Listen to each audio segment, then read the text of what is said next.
This episode is brought to you in partnership with LSEG and Flow.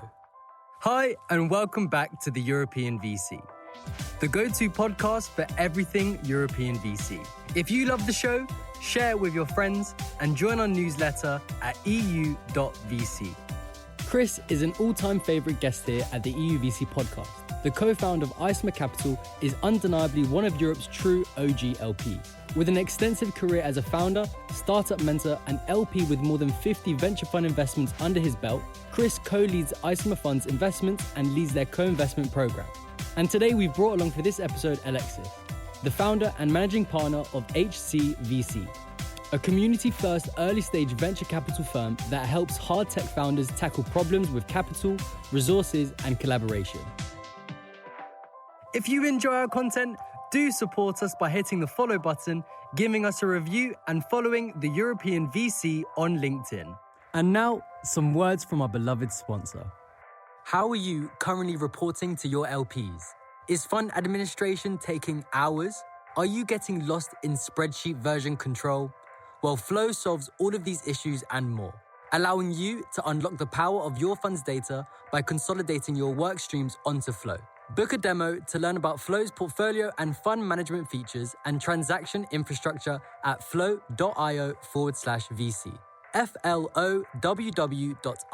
flow.io/VC.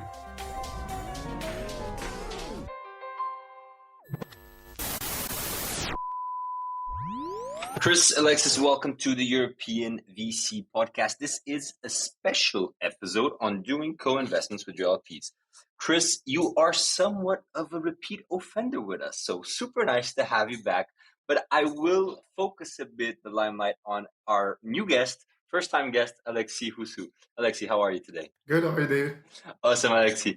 Give us a quick personal intro of yourself. So who you are, where you're from. Sure, yeah, the name is Alexis Houssou. I'm the founder and managing partner of HCVC, which people also know with the name Hardware Club, which is the community we started. What I thought when we scheduled this interview was I really wanted to bring you two together in front of our audience to tell us the story about how Isomer and Hardware Club came to be such a good partnership. And Chris, you're nodding away, so I'll maybe ask you to take us to the floor where it all happened. We have to go back to June 2017. Isomer is started and going, and I'm on a wild goose chase in Singapore looking for LPs for Fund 1. It may be shocking to some listening to this that Fund 1's emerging managers quite tough to raise. It takes time, so you go to any corners of the world to find it. I find myself at a big tech conference in Singapore, and I'm in the audience. I'm just a regular dude in the audience,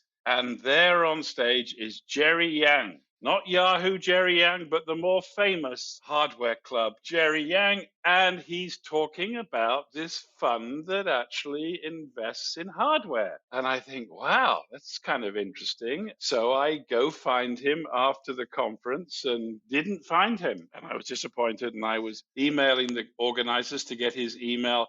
But then I found ourselves at a VIP, which wasn't very VIP actually, but sort of speaker dinner in Singapore that evening. And there he is, sitting in a corner, looking very handsome. And I went and chatted to him, and we chatted and understood that he's a European VC and he's raising capital and all that stuff. And we had some nice exchanges. And I said, well, we should get to know each other, and told him what Isomer was doing. Alexi, I think you came to London in Victoria Street. I want to pick up the story from an Isomer point of view, but I let you say something. What's funny is I had very little context. So my partner, Jerry, was like, oh, there's this British guy I met in Singapore. If you have some time between your meetings, you should go and meet him. And I was like, well, sure. Was he like an entrepreneur, a VC, like an LP? Is like, yeah, I think he's an LP. You should talk to him. We had just done our first close for Fund 1. Literally, I was there. I didn't know what to expect. And I think I met you, and I don't know if it was Joe, it was Catherine. Yeah, that was there. I didn't have any material or anything that was kind of ready because I was not really fully briefed. But I tried to kind of tell you the story of what we're trying to build and, why we felt there was a need for a fund investing in hardware in Europe. where there were a few in the US, at least on my side. I didn't even know what I was going to be in a pitch meeting with an LP. More like a friendly chat with someone that ended up being quite nice. I think you guys were probably the first kind of proper fund of funds in Europe that we met. So I was kind of new to the idea that someone would do that in Europe. And I was like, oh, okay, interesting. Like you guys invest in micro VC as well. So what I tell people we're raising, like they're like, I need to tell them what venture capital is. I need to explain why we're not raising 200 million. I need to tell them like we're not like 20 people, why do we not dress in suits, etc. You already knew what we were talking about, what building a strategy for micro VC was about and differentiation, etc. So I remember leaving the meeting and actually texting Jerry, and he was like, that was a very good meeting. Thanks. And he was like, oh, okay. He was almost surprised. So. Well, look, I went and found Jerry, which I think, by the way, for all of us invest, wherever you invest in the chain of venture capital, is an essential ingredient, which is this idea you go out and find deals, whether it's VCs or whatever it is. Well, Catherine and I spoke after your visit, and we said, kind of like this. And we convinced our partner, Joe, that we should jump on a Eurostar to come to Paris, which we did. And I remember the discussion with Joe, which says, because we did actually have a pitch deck by then, and we were looking at all the interesting companies that they were investing, and said, this is very cool. I could get quite excited about this. I just sure hope that they know about venture capital as well as all these, exciting, because we're getting excited about what they've invested in, right? I mean, the companies and the products that they're doing, endorphin emitters, mobile TVs, all kinds of exciting sort of project, electric bikes, which came to be a major part of our life in the future, which we'll talk about. And I remember Joe saying, well, I just hope they could be good VCs. And we came to Paris, we met Alexis. I don't think Jerry was there, actually. Maybe he was. I don't think so. And you did a beautiful presentation. And it wasn't a sort of arm waving sort of, I'm marvelous, I'm wonderful. It was the characteristic, very low key, Alexis, here's what we're doing. Here's how we're thinking about building a portfolio. Here's what we've done already.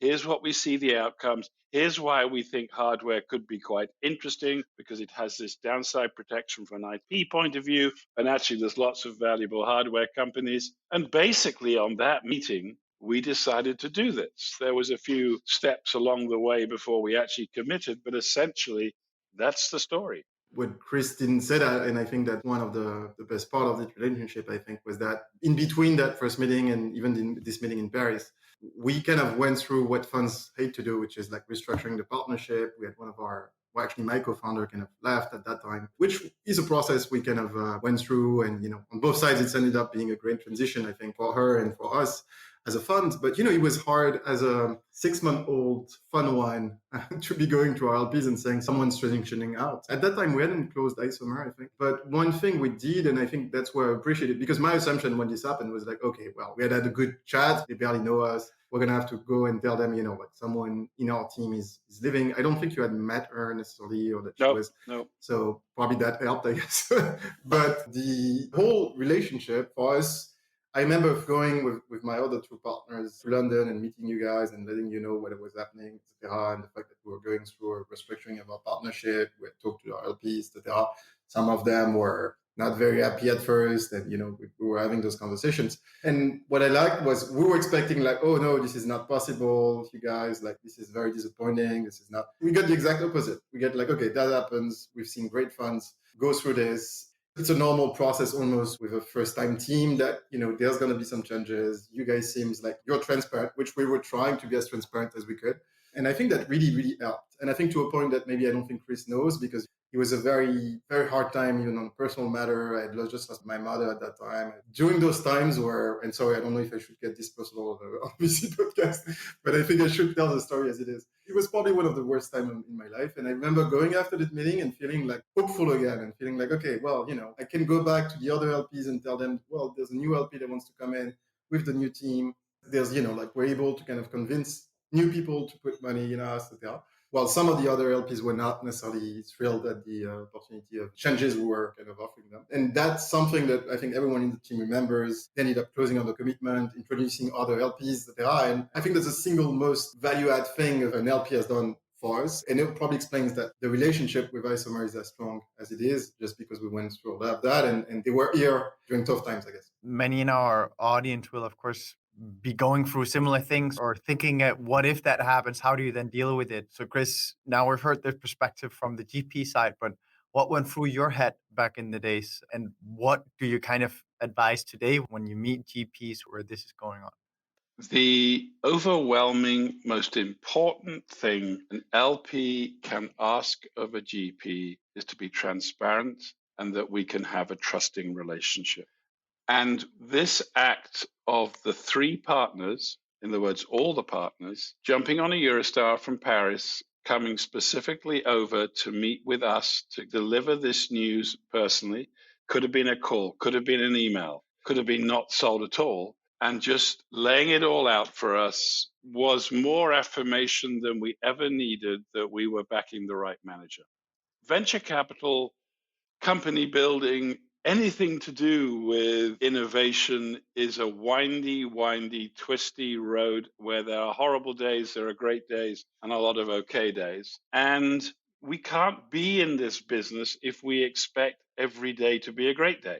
There will be bad days, and we have to be ready to be supportive there. And you're right, Alexi, that meeting really defined our commitment to you. We'd already committed, but actually defined it in the way it was going to be in this extremely open and honest relationship, which remains to this day. Yeah, I mean, 100%. And I think there's two things, like people talk about managers and different cultures you can set up. I think it's also true with the relationships between VCs and companies. If you're building a certain type of very hard relationship with founders, they may not come to you when there's problems and they may try and avoid those conversations.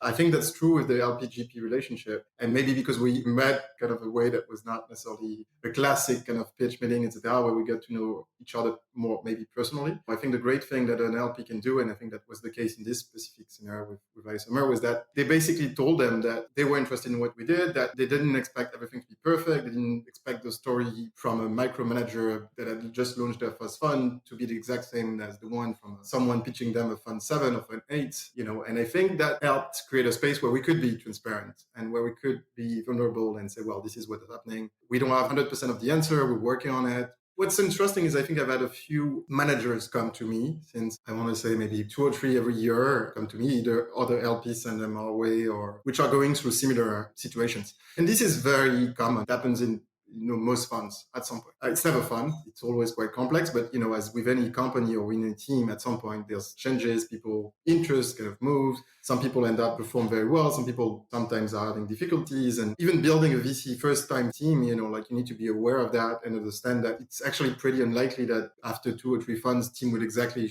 be the same, right? I think in general, the approach of LPs, and I know some of them sometimes don't want to hear those stories because at certain places, being an LP and having to deal with these situations is seen as a failure. And I think it's probably not the right approach. I think, you wanted an LP, your managers to come and tell you those things. You want to create a space where even before that happens, right? What's happening with the team? Someone's not performing, that person is having issues, that they are like trying to kind of prevent those situations from escalating at a point where, managers can talk to each other, like, you want to avoid having lawyers in the room and things like that. And I think there's a great deal of maybe educating more around those topics. I think LPs that have been through those events give the right advice at the right time, as it was the case for us. This is a beautiful story, and thank you for sharing to both of you. I think it really goes a long way on showing, how to build strong, long-lasting relationships between GPs and LPs, which I think over the last, let's call it the hype season, I think it was a bit overlooked. It's always good to bring us back to reality, and I appreciate you both sharing. Shifting topics, whilst I think there's a lot of similarities, but shifting topics to the core of this episode, which is co-investing between GPs and LPs or co-investing with your LPs. I think the best way to start this conversation, and Chris, I'll ask you to start it off, which is, why do you co-invest with your GPs? What is the reason for you to do that? First to say, we love doing it. We run by this fundamental inconvenient truth. Funds don't make money. Companies make money. So the closer you can get to those, we have over 2,000 portfolio companies today. We can only get close to a few. But we do co-investments to back the winners. We've got this fantastic flow of data and information about portfolio companies, and we're sifting it, we're looking at it, we're understanding it, we're talking to GP managers like Alexi, could it be interesting? Could it be possible to do that? Fundamentally, we're looking to back the winners. Now, I'll tell you in 5 years whether we've backed a winner or not. In this case, because these things always take a long time, but we're doing it for financial reasons. But let me tell you this, doing it for the non-financial reason, which is really building an extra depth and an extra layer of relationship between the LP and the GP is very significant. It's vulnerable as a GP. You're kind of getting into the inner workings of your fund, right? And can you share your investment memo? I remember asking one GP and they said, what investment memo? It's a way of really getting understanding. So therefore, you must go in it with a degree of trust and openness, remembering that in our case, our co-investments from a capital point of view are a fraction of the amount we commit as an LP. And so therefore, one has to lead the other. We care about the LP relationship very significantly, but it is a brilliant way to have a very detailed conversation about something when we've done a deal, we jointly are passionate about. Follow-up question to that, Chris. I'm not pointing fingers or naming anyone. It's just like different strategies, different approaches. Because some look at LP investing as a way to get deal flow. And what you said really goes in an opposite direction to some extent. You're saying, it's all about that LP relationship and it's about GP-LP relationship and about adding a layer of depth to it. I'd love to just hear you comment on that, not say that your strategy is the best and Isomer is the best. We can say that, but that's absolutely not the point. Why do you think of it like that and not the former way? We spend about 30% of our capital doing non-fund activities. That could be secondaries with LPs, that could be secondaries in company founders, and it's doing co-investments. So first of all, there's a relatively limited amount of capital available for co-investments. But our objective is to look every quarter at all the company data and all the company information that our GPs kindly give us and try and figure out where are there some trends, where are there some interesting things going on, where could we be helpful, which is another point I think that's really important. Can we be helpful? We're putting this investment into a company with the full understanding that the GP that the portfolio company belongs to has the prime relationship with the company, and that never changes. In a way, what we were doing in the case of Hardware Club's co-investment in a company called Cowboy was we were extending the range of Hardware Club's fund because they, were going to be at capacity and just because of the age of the fund, etc. And we were doing that. And I think that's had some tremendous benefits to the company, because it has meant that Alexi has remained a vital member of the board to this day. And that is somewhat helped, not entirely. Most of it's because he does a very good job, but some of it is due because actually he is bringing additional capital in B rounds, in C round. He's a seed round investor, remember? Yeah, in the case of Cowboy, we were also in the seed, but we actually led the pre-seed 5-6 years ago. You never want to hear about a Cowboy again, right? Yeah. Yeah, I think there's various LPs have various ways of doing that. There are definitely, as you say, David, those that are just looking for deal flow, so investing in a few funds for deal flow, and then that really just build a relationship with the manager. It's always a complex thing, and talk to people that have been in business for longer than I have, etc. And I remember a discussion with Rob Hayes at the first round that told me, "Oh no, you should never share deals with your LPs. If the fund does well, but the investment doesn't do well, they're gonna be resenting you and all that. Be careful with that, etc." We never pretend that we're making decisions on behalf of LPs. We're always trying to be transparent. Here's the situation. We usually offer those opportunities when we're actually investing ourselves. If we weren't, I think there would be maybe a bit of a conflict, and we wouldn't necessarily be comfortable. But in general, I think the way that Isomer does it, which is extending or trying to kind of offer GPs the opportunity to continue to invest in businesses that they really like, is the right way to do it. The relationship between LPs and GPs, when the founder enters the room, becomes even more complex. There can be a lot of things that go wrong, and maybe the VC or the GP wants to present things a certain way to their LPs, and then the founder, is just talking to any investor and sharing the updates the way. So you have to do this with people where I think there's a lot of trust on both sides and thinking of ways to make it work. And I think there needs to be a clear alignment early on of how that relationship is going to work. Some people want to be more involved. Some people want to be more hands-off and just let the manager run the relationship. I think both can be great. In the end, the interest is what is the most helpful to the company. Everything, I think the rules have to be very clear. The only times where we've had a bit more discussions or difficulties with some LPs were when initially we thought things were going to be a certain way, and then during the process, things started to change a bit, or the LP really wanted hands-on relationship with the founder. Sometimes the founder doesn't want to have that relationship with the LP. He just thought he was going to have one contact with the GP running the relationship. So I think the rules have to be set at the beginning and have to be clear to everyone, the founder, the GP, and the LP. And as long as it's the case, then you end up in great relationships, as it's the case for Cowboy, where actually Chris is almost as involved as I am with the company now and built a great relationship with the founder. But you're in charge. And I don't mean that you're responsible, because we're both responsible now. But I'm making a very serious point. This is Hardware Club Fund 1 portfolio company. We're an LP in that fund. We've had the privilege of being able to co-invest with them. I do occasionally talk to the founder. I'm always reporting back to Alexi of any conversations. If I have any ideas or thoughts, I am giving them to Alexi. And it must be that way. It must be that way. Otherwise, you confuse everybody. It's very much, I think, for the founders, I think the most important is not necessarily the GP itself. In this relationship, I think, as you said, companies make money in the end. Founder, in the end, is responsible for the success of the company. So we're both like coaches trying to kind of help him and here to bring resources and introductions and advice at the right time. So I feel like where I've seen things go wrong is when the founder is confused. Oh, but you're telling me that, your LP is telling me that, I don't understand, what should I do, etc. And then could have an impact on the relationship between the VC and founder, which I think VCs typically don't like and founders also try and avoid. And it could also have a long-lasting impact on relationships between LPs and GPs. And that was actually one thing that I wanted to kind of double click on, Chris. You said it is Alexis's relationship. It's him first. I don't bypass him. I would expect that not all LPs think about it like that. I would think many LPs probably think about it as, once I've done a co-investment, well, I'm just as much direct as the GP that I invested in. So don't come and tell me that I shouldn't go. Well, I'm not. They can do whatever they wish, but they can do it with a company that I'm not involved in, because you are getting a huge amount of value from something called experience and history with the founder and the GP, in this case, Alexi. And that is worth its weight in gold. The LP comes in the case of Cowboy, in the B round.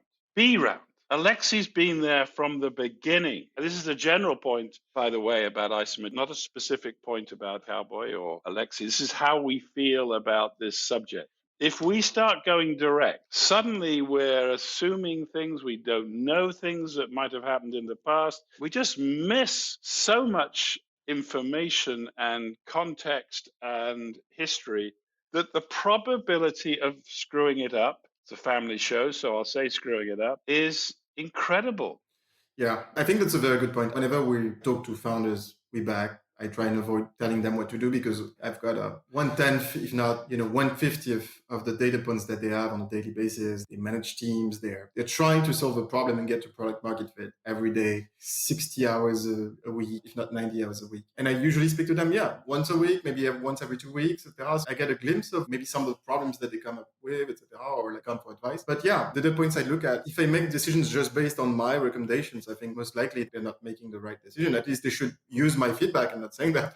Obviously, I hope that they, to some extent, use that, but they should do this in light of all of the data points they have. And I think it's a bit of the same thing when you think about the LP-GP relationship here. You've been early, usually in 1 or 2 rounds ahead of your LP. You know a lot of the history of how the companies work, etc. And sometimes you also know how to deliver the message to the manager whenever something needs to be said or done, etc. I'm now quite convinced that it's less about the message itself. It's more about the way you deliver it and the way it's taken and digested and how it's acted upon. And I think a lot of that, the psychology of the founder, the way they're going to react, the way they're going to take that feedback and kind of transfer, a lot of that knowledge comes with time. And so usually it's helpful, even when GP or an LP thinks about as a specific idea about the company to just talk about it with the GP and say, hey, listen, we think about that. What you're thinking, what's the best way to talk about that with founder? How should we communicate?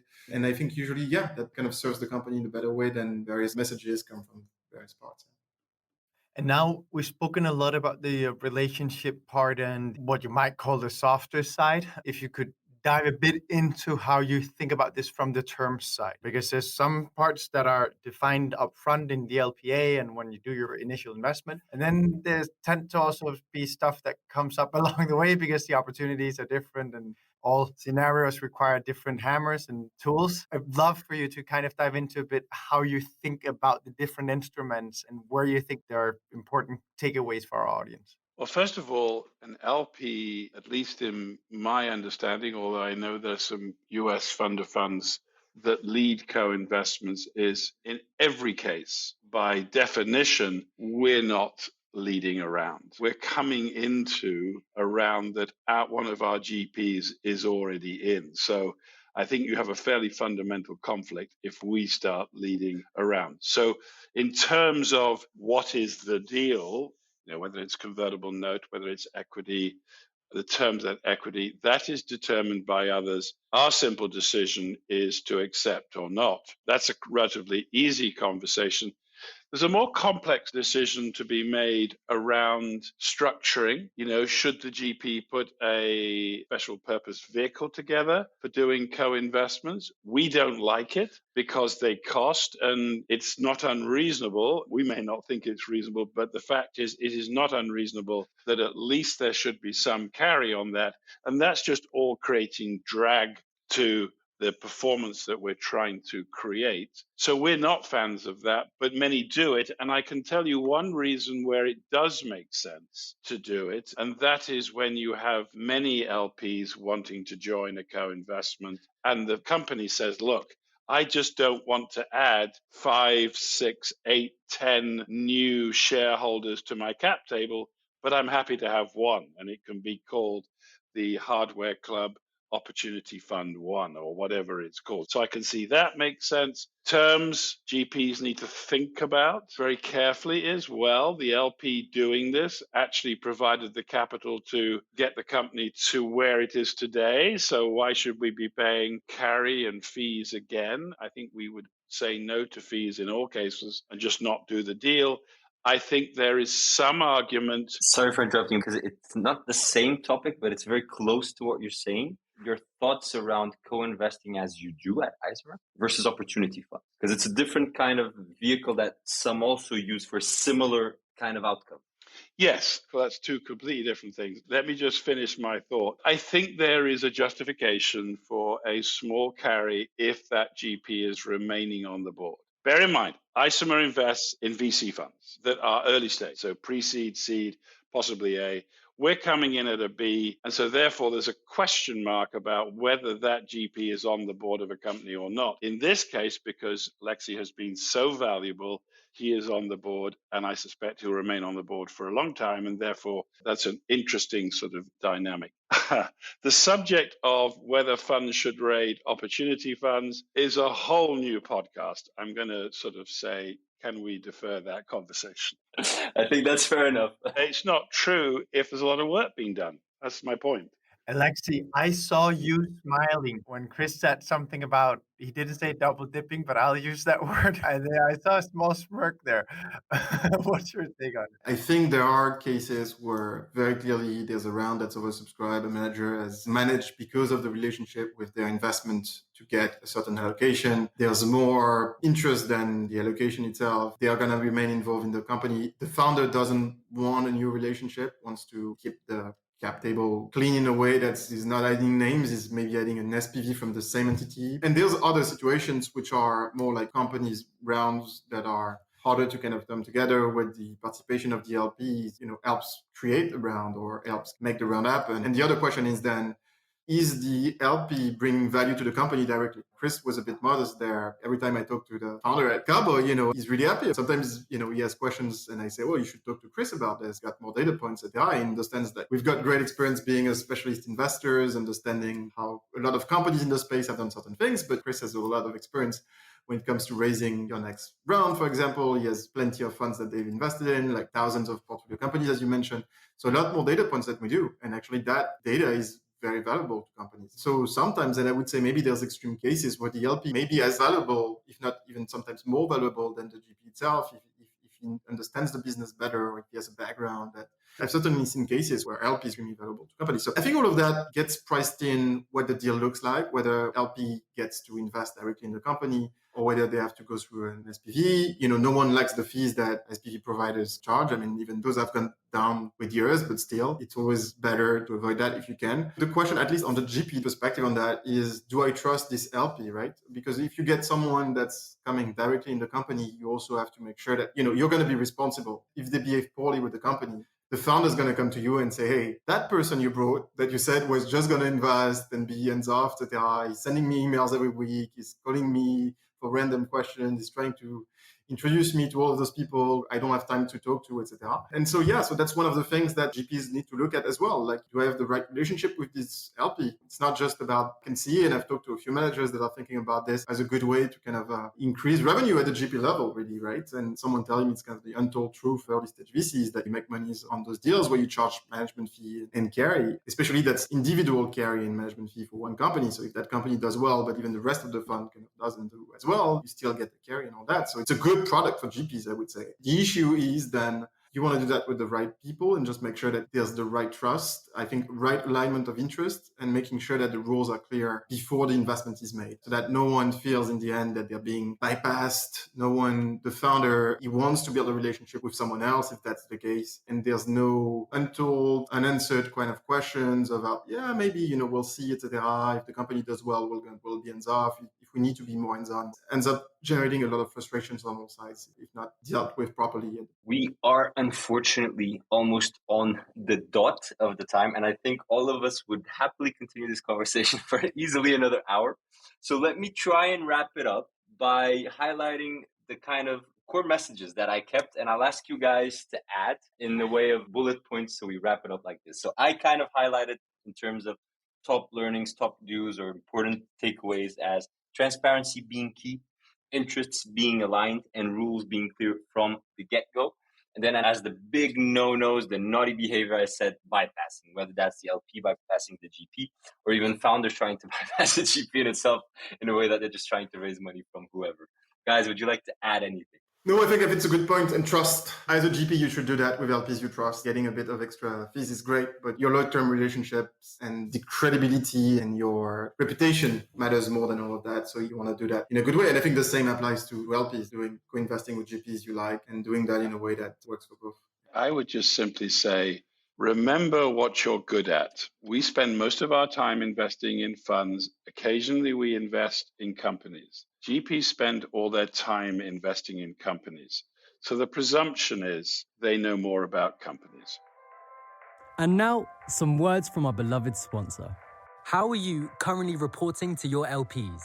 Is fund administration taking hours?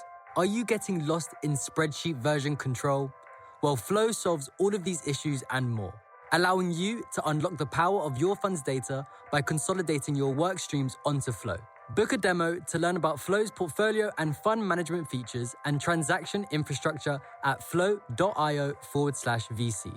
FLOWW.io/VC. Thank you for listening to this episode of the European VC, the go-to podcast for everything European VC. If you love the show, share it with your friends and join our newsletter at EU.VC.